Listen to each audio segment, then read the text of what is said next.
fans from all around the world. Welcome yet again to another episode of Musical People and Journeys Rock Album Review Show, where we are reviewing all the latest rock albums. And today we are reviewing Loch Vostok and their album Opus Ferox, the second Mark of the Beast. Now, however, Dom, tell me, what's the first thing that people should be doing, Dom? Dom, what would we like our wonderful audience to do, Dom?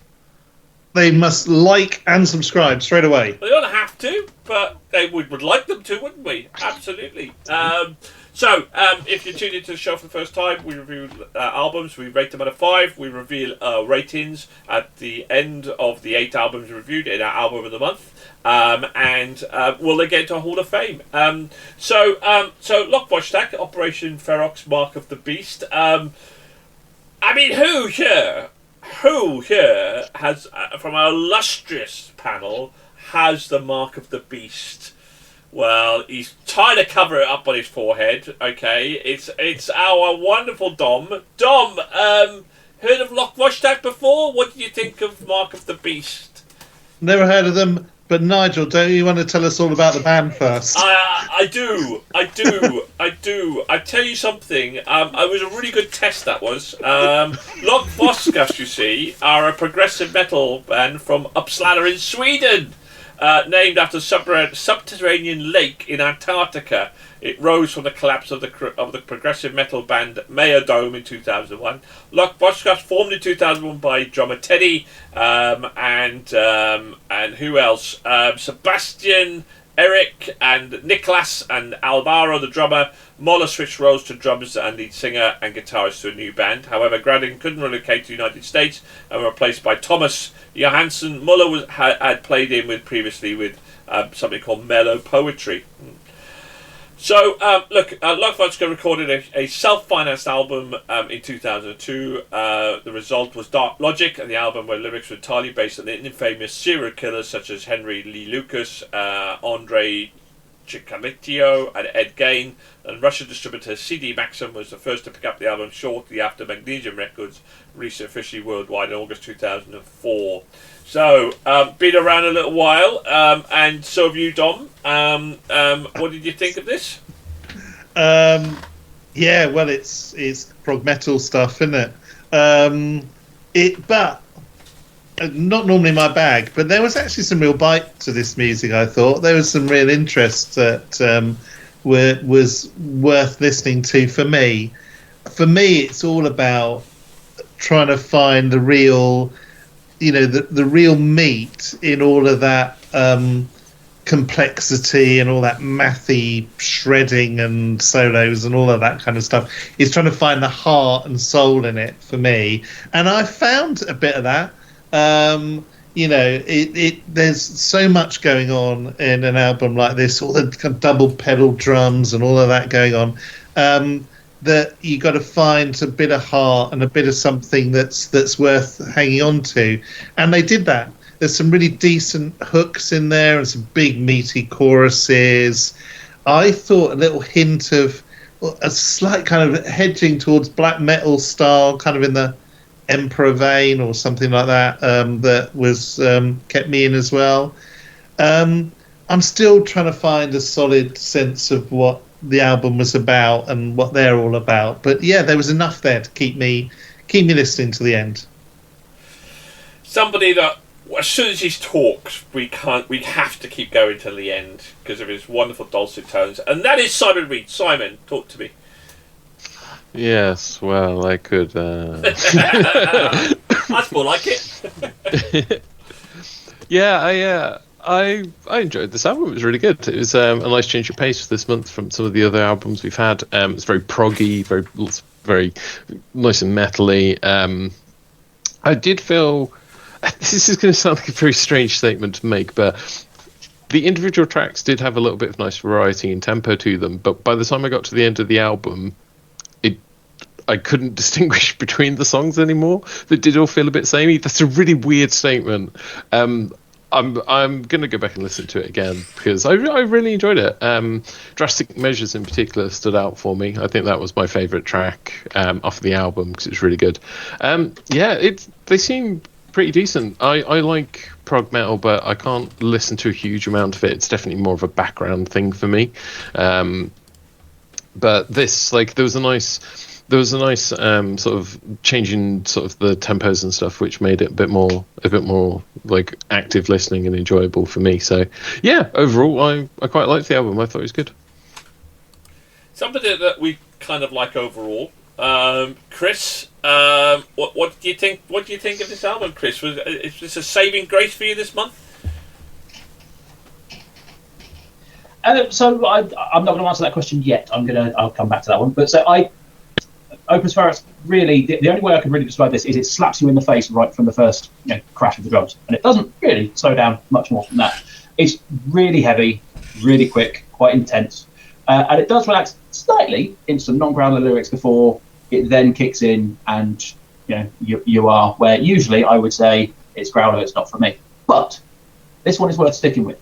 Because as Simon said, by the time you get to things like Great Wide Open, Drastic Measures, which was the one that Simon would liked, and Children of Silence, they relax a little bit. There's less screamo. It's more there for emphasis, which is where I can actually enjoy it. I like it when you use it for the key points where you are either really properly angry or properly emotional, and back away from it at that point.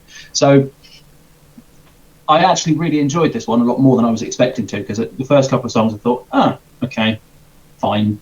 But no, it was actually really good. I mean, Senses is 7 minutes of abusing senses for a while, just for, it goes back to heavy, screamo, proper kind of intense, but then again it relaxes back into, more for, Drastic Measures comes after Senses. So yeah, it works really well.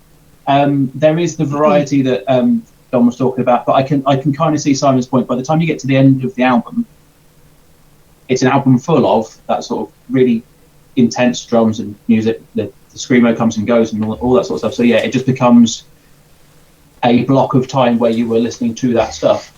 And yeah, going back, I think this was the one that of the albums that we listened to this month, this is the one that I kept going back to and listening to again. And so, like Simon was saying, going back to it and listening to it and understanding where those meanderings happen makes it a lot more enjoyable. I tried that with some of the others and it doesn't work in the same way. So yeah, Loch Vostok is definitely one to stick with and listen to a couple of times, because I hate the phrase, but it grows on you. And so yeah, it was one of the reprieves for this month. I actually the score I wanted to give it, I couldn't quite, because we can't do 0.75s, but that's just the way it goes. Something that we always he grows on you, and we always keep coming back for more. William Hall. Hello. I mean, yeah, I feel like it's already been summed up pretty perfectly. It's an enjoyable listen. It's got very good instrumentals, good vocals, really quite samey, but it's just a well-formatted, well-made album. Good sounds, good vocals. Yeah, it's just the similar problem that I had with everyone else is, especially with Simon's, that looking back at it, I can't really pick out any particular songs, because I go back, I was like, oh, that's what the album sounds like, because all the songs are very similar in style and sound, which isn't a bad thing in this sense, because it's samey, but it's good samey.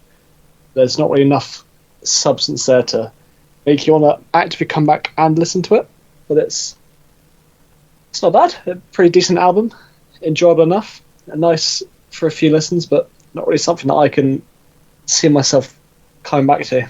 7.5, 7 minutes is quite bold for a mid-length song as well, or for a middle of album song. Sorry. Yeah. Albums. Before I go to mine, just say Trish. Probably, I would say very close to what William said. Probably spot on there as well. Now, normally when I'm searching for information about the band, I come across reviews. I tend not to do stuff, but there was one review that I thought summed this album. I thought it was perfect. They're proggy, but they're direct.